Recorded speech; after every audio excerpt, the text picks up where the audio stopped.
I just want to talk real quick about the subject, owning your space, owning your own space. First off, to even think about owning your space, you got to know that you are your own space. And any person, any habit, any relationship that you allow in that space only adds to it, whether it's good or bad. I choose good. But I'll tell you this, your actions and the way that you choose to live will determine how well you can control your space.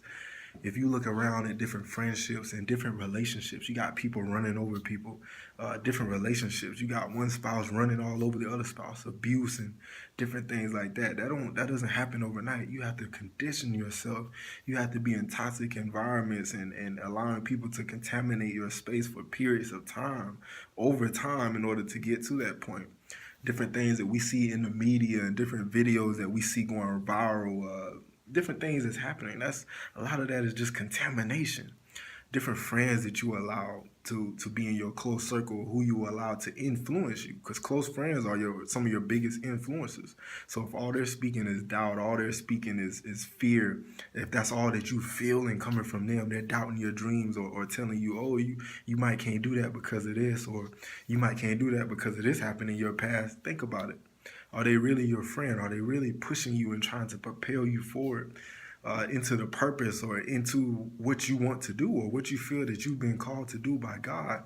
So you got to really think about it, and you got to really evaluate. Are you in control of your space? Are you in control of your surroundings, where you go? Do you take command of what you're doing? Take authority. If someone starts speaking doubt and fear, like, no, I will not have that. It's time for us to really let some people go or let some habits go. A lot of different habits that we find ourselves in, it didn't happen overnight either.